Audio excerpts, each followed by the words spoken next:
So yung third king that we're going to discuss, of course, is si Haring Solomon. At si King Solomon is one of the most famous rulers in the Bible and a central figure in the book of First Kings. He was known for his wisdom, wealth, and the construction of the temple in Jerusalem. Solomon's reign marked the height of Israel's political power,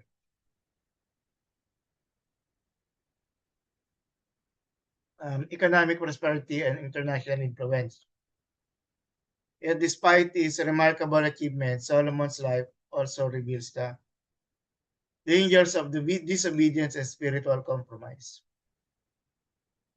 So Solomon was the son of King David and Bathsheba.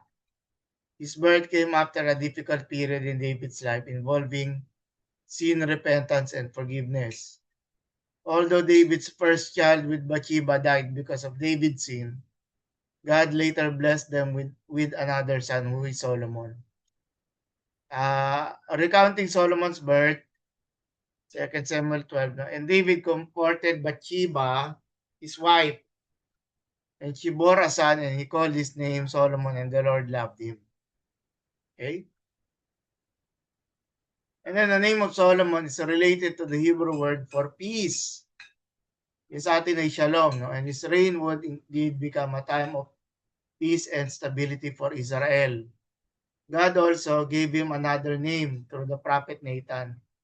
Yung pangalan ay Jedidiah, no? Jedidiah.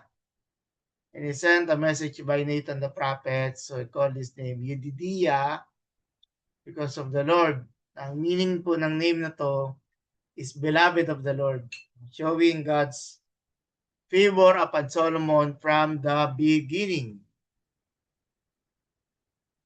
Solomon grew up in the royal court of David, no, unlike David who spent much of his youth as a shepherd and a warrior. Solomon was raised, a rich kid, no, raised during a more established period of the kingdom.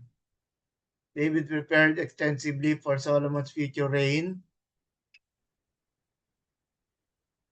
especially nung siya ay hari na concerning the construction of the temple.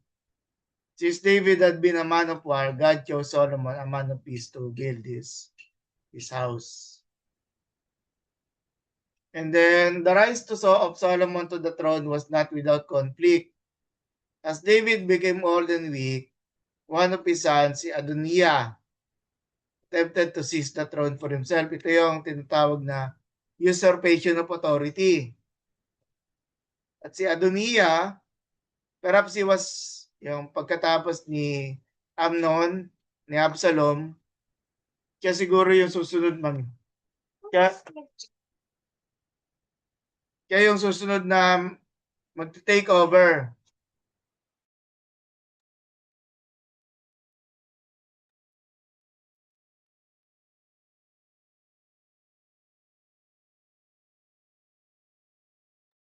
And then Adoniah, the son of Haggith, exalted himself, saying, I will be king. At Adoniah gathered supporters, including Joab and Abiathar the priest, held the feast to proclaim himself as king. At notice si Joab at si Abiathar, mga important na mga allies niya na to, no? Ni Haring David na kinuha ni Adoniah para maging makakakampi niya.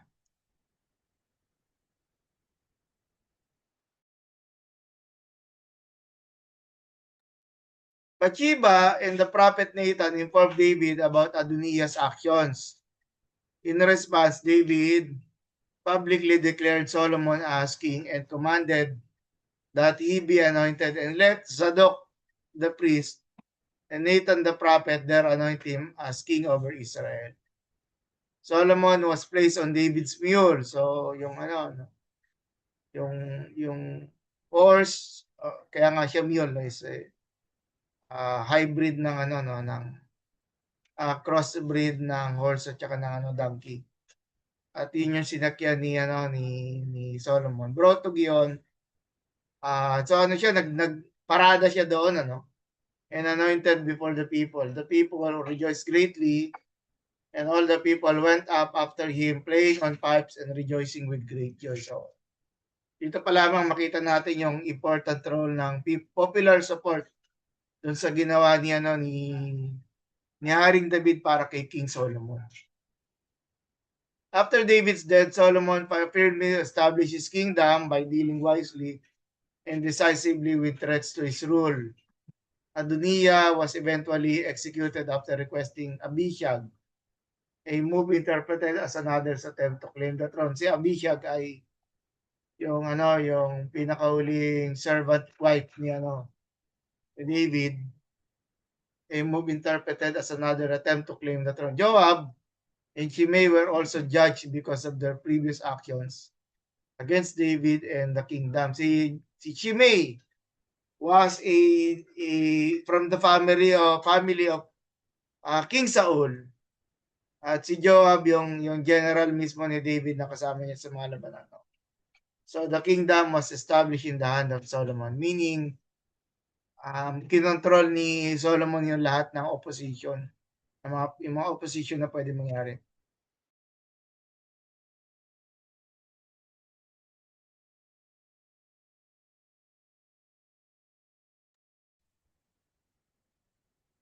And then ano yung mga primary successes ni Solomon?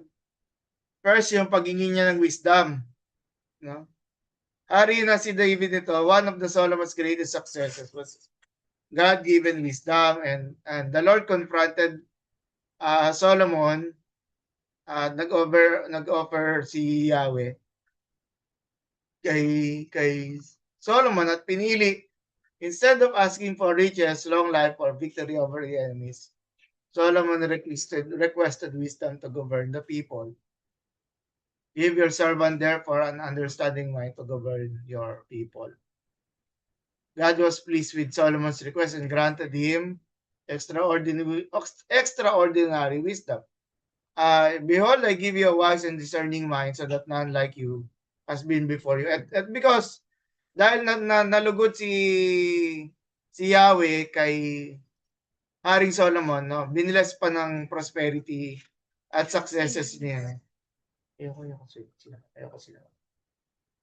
Prosperity and success itong si Haring Solomon. Additional na mga expanded blessings, we should say.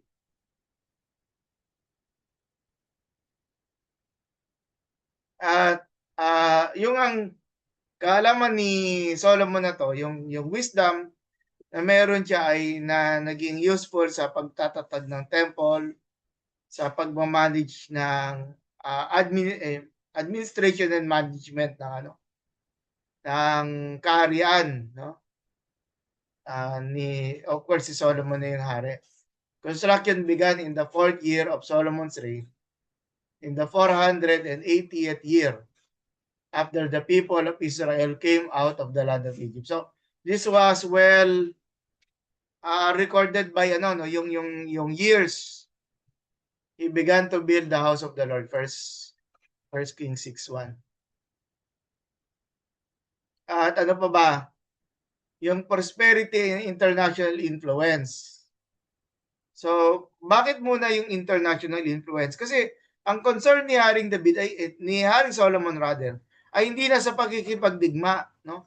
Kung hindi nandoon na lang sa sa pagpapalawak at pagpapayaman ng kaharian, no? Solomon's reign was also marked by peace, prosperity, Israel's experienced economic growth, political stability, and international respect, according to 1 Kings 4:20. Solomon expanded trade and formed alliances with surrounding nations. Kasi nga, dahil makapangyarihan ang bansang Israel, we could say it was the golden age of Israel. Yung mga makapangyarihan bansa na nakapaligid sa kanya ay takot, no? Takot makipagdigma sa bayan ng Israel. So, kaysa naman digmaan ay alliances. His wisdom attracted visitors from distant lands, including the Queen of Sheba. And when the Queen of Sheba heard of the fame of Solomon concerning the name of the Lord, she came to test him with hard questions. Nasabi ko na kanina, yung administrative organization. Solomon organized the kingdom efficiently. At nakalagay po no, sa Kings, no, sa First Kings, yung yung kung gaano kayaman at gaano ka makapangyarihan si Solomon. Appointed officials, governors, labor forces, his administration strengthened the nation and maintained order. First Kings 4 lists his officials and regional governors who supplied provisions for the royal household. This structure allowed the kingdom to function effectively and support its large population. Under Solomon, Israel became a respected and influential kingdom in the ancient Near East. Now, let's talk about yung failure. Yung failure. So, una dito, yung pag-aasawa, which is pag-aasawa ng foreign women, which was practically banned, no? Hindi ito permitted sa especially sa mga rulers, no, of high positions, kasi sila nga ang mga hari nga dapat yung nag-e-enforce ng righteousness at yung pagpapatupad ng kautusan ni Yahweh sa bayan.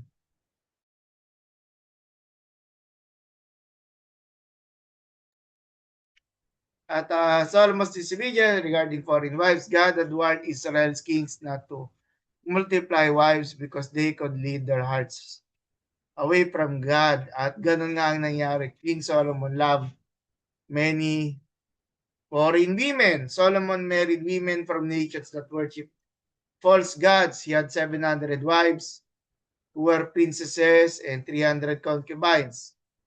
These marriages were often political alliances, but they brought spiritual corruption into Israel.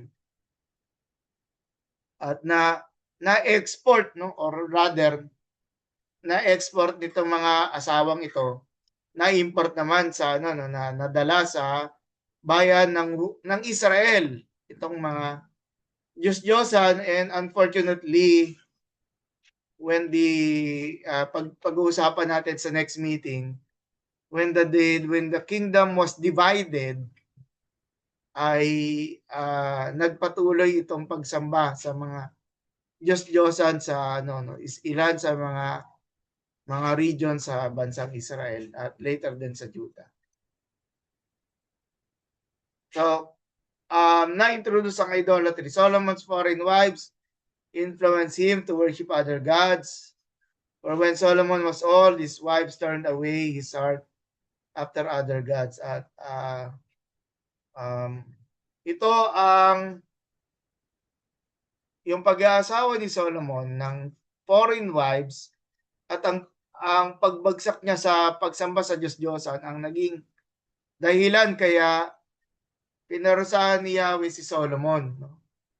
At nahati yung hindi doon sa para pag-aari ni Solomon, kung hindi doon sa sa kanyang mga anak. Ito ang evaluation na to ng 1 Kings 11:6. So Solomon did what was evil in the sight of the Lord. Sa mga susunod na hari na mapag-uusapan natin, makikita natin pa ulit-ulit itong phrase na ito, no, na the king did evil in the sight, no, of the Lord. He worship gods such as si Astoret, si Milcom, at saka si Chemosh. His actions directly violated God's commandments. At hindi talaga ito nararapat. Malungkot na mga pagkakasala ito yung nangyari na ito kay Solomon. At ang isa pa yung comment na yung heavy burden on the people. Another weakness of Solomon's reign was the heavy taxation and forced labor imposed on the people. Ito na yung unti-unting katuparan na sinabi ni Propeta Samuel na tungkol doon sa paghingi ng Israelita ng hari. Pag-usapan natin yung last meeting. At ganito na nga ang nangyari. At particular ang tinutukoy doon, sabi, lahat kayo ay magiging alipin ng hari. While his building projects were impressive, they required enormous resources and labor. So, we should say, part ng ito, merong good side yung management, merong bad side. At yung bad side nito ay nahirapan yung mga manggagawa doon sa mga marami sa mga pinag-uutos ni Solomon, kabilang na yung pagpapagawa ng templo. After Solomon's death, the people complained to his son Rehoboam, "Your father made our yoke heavy." And we will talk about Rehoboam next meeting. Therefore, the Lord said to Solomon, "Since this has been your practice, and you have not kept my covenant and my statutes that I have commanded you, I will surely tear the kingdom from you and will give it to your servant." Ang servant, which later on ma-describe doon, si Jeroboam, son of Nebat, na taga Northern Kingdom. "Yet for the sake of David your father, I will not do it in your days, but I will tear it out of the hand of your son. However, I will not tear away all the kingdom, but I will give one tribe to your son for the sake of David, my servant, and for the sake of Jerusalem that I have chosen." And then, to close itong reign, yung paghahari ni Haring Solomon, King Solomon's kingship was both glorious and tragic. On one hand, he led Israel during its golden age. The kingdom experienced peace, prosperity, wisdom, and international honor. The temple stood as a lasting testimony to God's covenant with Israel. Solomon's wisdom remains admired even today.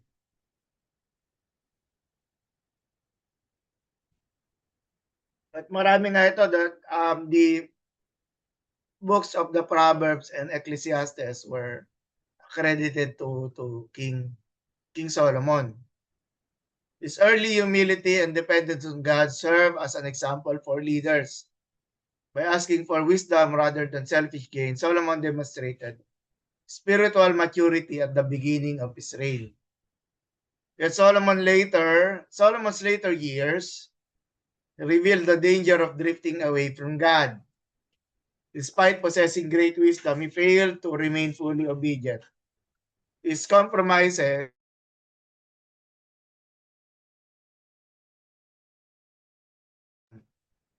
He failed to remain fully obedient. His compromises with idolatry damaged both his personal relationship with God and the future of the nation.